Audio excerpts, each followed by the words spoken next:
Assalamualaikum warahmatullahi wabarakatuh. Apa kabar Ananda semua? Siswa-siswi kelas 12 MAN Insan Cendekia Serpong. Semoga semua dalam keadaan sehat walafiat. Di akhir-akhir pembelajaran ini menjelang ujian madrasah ya. Semoga tetap semangat. Oke. Baik Ananda semua, pada kesempatan kali ini kita akan belajar tentang kearifan lokal atau yang biasa dalam bahasa Inggris kita sebut dengan local wisdom ya. Nah, apa itu kearifan lokal atau local wisdom?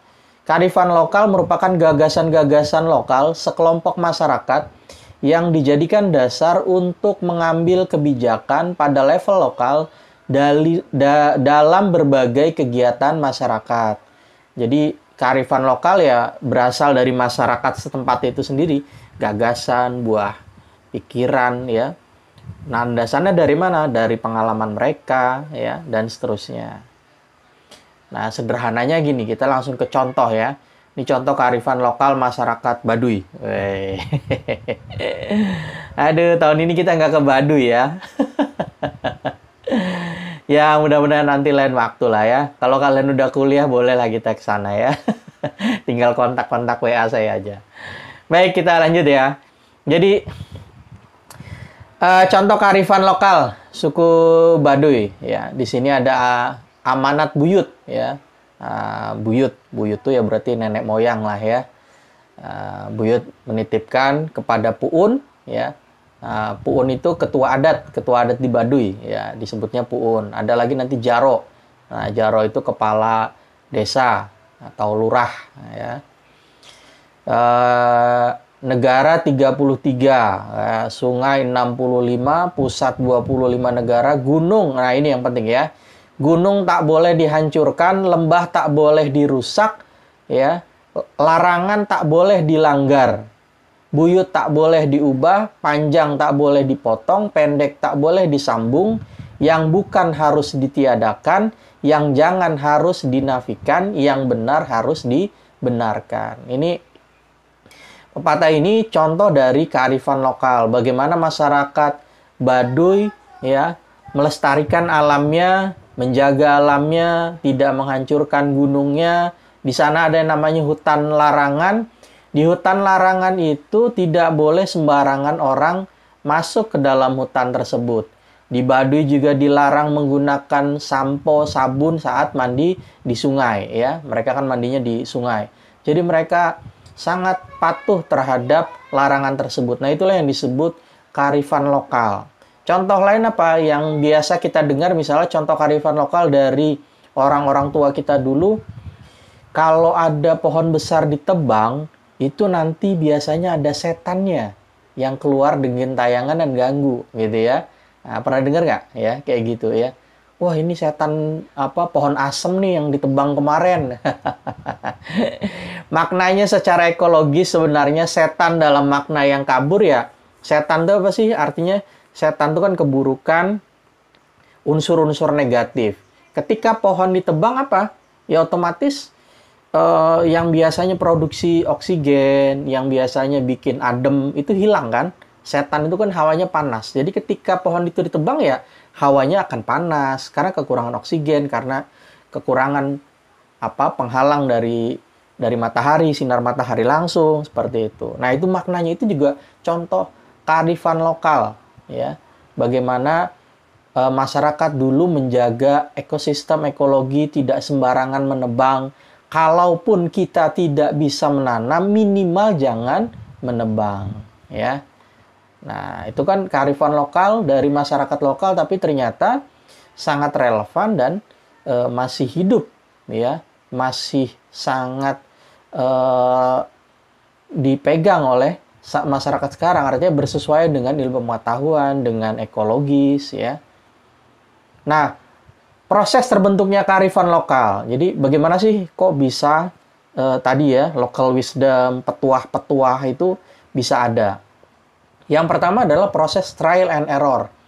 Dari mana? Ya dari pengalaman mereka, pengalaman nenek moyang mereka ya. Trial and error, oh begini, oh begitu ya. Kemudian pengetahuan terkait fenomena alam dan sosial yang subjektif, ya. Jadi pengalaman subjektif masing-masing. Kearifan lokal itu bukan kayak standar kaidah ilmiah atau sebuah teori, ya, tidak. Kalau teori kan justru dari objektivitas. Tapi kalau ini dari unsur subjektif.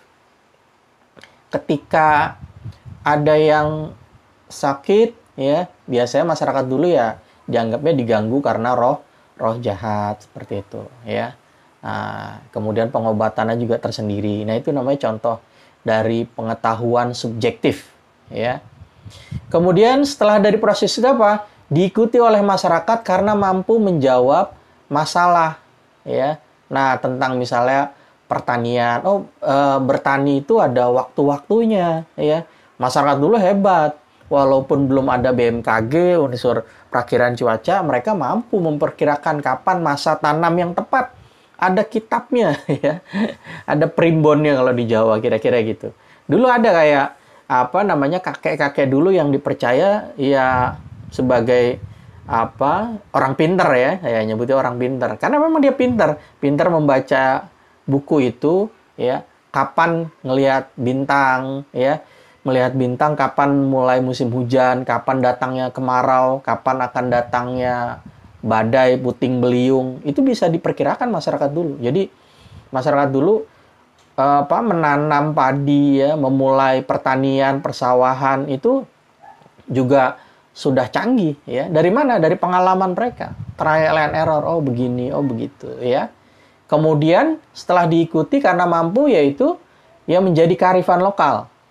Nah, kemudian diwariskanlah dari generasi ke generasi. Kemudian sampai dipraktikkan secara terus-menerus. Nah, itu contoh dari kearifan lokal.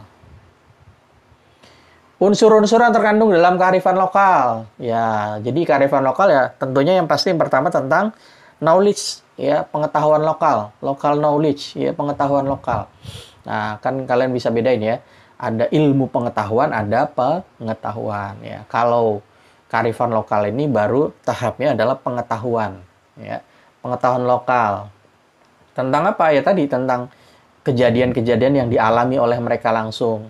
Kemudian dari mana? Dari kepercayaan, ya. Kepercayaan lokal, ya, seperti masyarakat Baduy kan Sunda Wiwitan, ya. Mereka percaya bahwa manusia yang pertama itu ya di Baduy, ya. Adam itu diturunkannya di Baduy, yaitu kepercayaan, ya.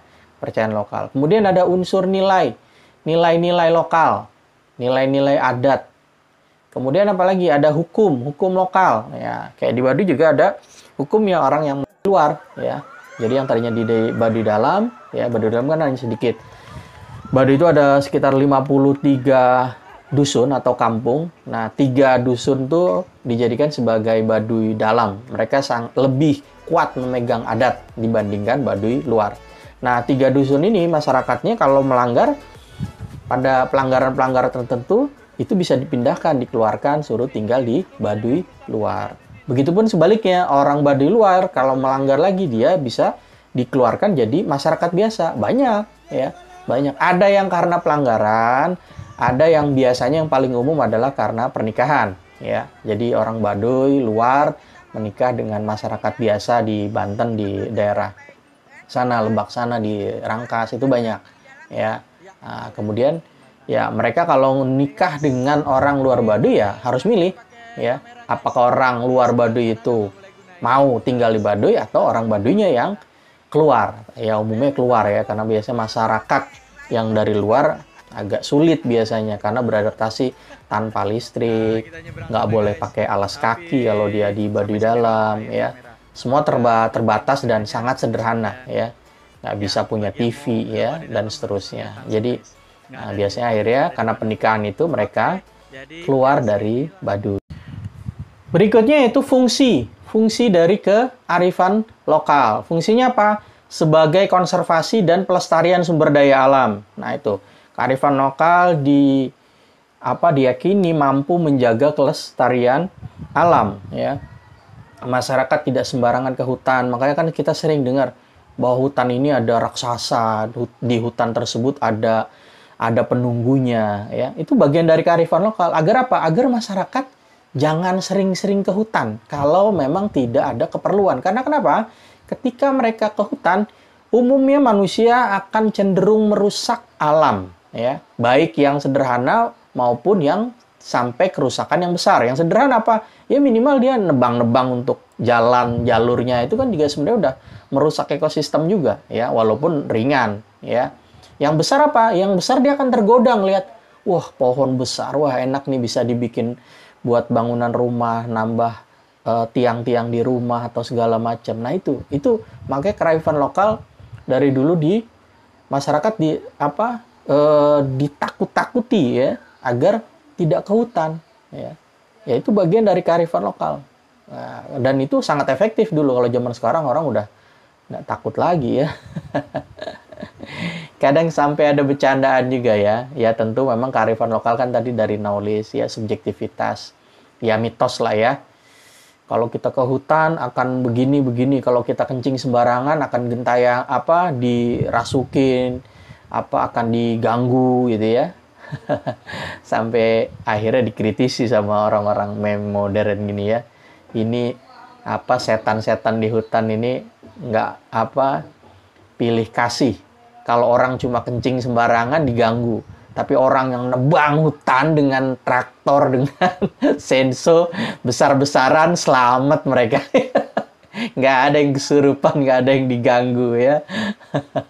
Ya tentu itu mitos, ya, tentang kehadiran kehutanan. Itu tadi makanya sebenarnya kan bagian dari kearifan lokal. Kita bukan mempercayai ada hal-hal, tapi kita mengikuti. Kenapa? Karena ada manfaatnya. Ya tadi yang saya bilang, ya. Orang kalau ke hutan akan tergoda, ya, maka ya sudah dia nikmati aja hutan, ya, sebagai fungsi ekologis, hidrologis, ya, cadangan air, ya. Kenapa kita bisa adem, ya, kenapa bisa sering turun hujan, itu karena hutan, ya. Kemudian sebagai pengembangan sumber daya manusia, ya. Nah, ini juga penting, ya, kearifan lokalnya berfungsi sebagai sumber daya manusia berkembang. Sebagai pengembangan kebudayaan dan ilmu pengetahuan. Tentu budaya akan semakin berkembang, ilmu pengetahuan tadi, ya, terus juga berkembang. Kemudian berikutnya yaitu sebagai petuah kepercayaan dan pantangan. Ya pastinya itu, ya, karena kearifan lokal memang berasal dari sana, petuah-petuah kepercayaan dan juga, ya, pantangan, unsur tabu, ya. Nah itu, ya, itu fungsi kearifan lokal, ya. Dan ini materi kearifan lokal sampai di sini dulu.